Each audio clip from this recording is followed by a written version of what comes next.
একটি ঝুলন্ত সেতু, যেটি আধুনিক ইঞ্জিনিয়ারিংয়ের ইতিহাসের এক অনন্য নিদর্শন হওয়ার কথা ছিল। কিন্তু উদ্বোধনের মাত্র ৪ মাসের মাথায় প্রকৃতির কাছে হার মেনে যায় প্রকল্পটি। আজ জানাব ১৯৪০ সালের ওয়াশিংটনের বিখ্যাত বিস্ময় ও বিপর্যয় নামে পরিচিত ট্যাকোমা ন্যারোস ব্রিজের গল্প, যেটিকে বলা হয় ইঞ্জিনিয়ারিং ইতিহাসের অন্যতম ব্যয়বহুল ও নাটকীয় শিক্ষা। সালটা ১৯৪০। ওয়াশিংটনে তখন চালু হয় ট্যাকোমা ন্যারোস ব্রিজ।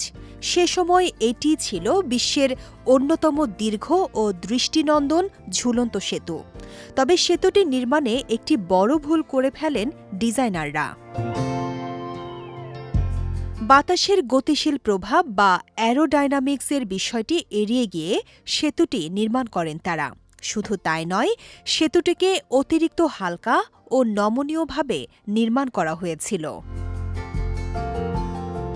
সেতুটির ডিজাইনে বাতাসের শক্তির হিসাব বাদ পড়ায় মাঝারি বাতাসে এটিতে অ্যারোইলাস্টিক ফ্লাটার বা তীব্র কম্পন তৈরি হতো, যা পুরো কাঠামোকে ধ্বংস করে দেয়। উদ্বোধনের মাত্র ৪ মাসের মাথায় এক মাঝারি বাতাসে সেতুটি ভয়াবহভাবে মোচড়াতে শুরু করে।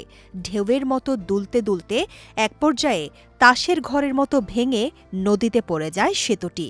তবে সৌভাগ্যবশত কোনো মানুষের প্রাণহানি ঘটেনি।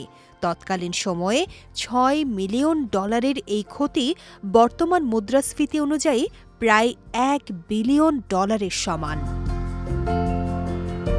প্রকৃতির নিয়মকে অবহেলা করলে কত বড় বিপর্যয় ঘটতে পারে ট্যাকোমা ন্যারোস ব্রিজ তারই এক জ্বলন্ত প্রমাণ। আর এই ঘটনা থেকে শিক্ষা নিয়েই পরবর্তীকালে বিশ্বজুড়ে বড় বড় সেতুর ডিজাইনে আমূল পরিবর্তন আনেন প্রকৌশলীরা। বিজয় টিভি নিউজ ডেস্ক।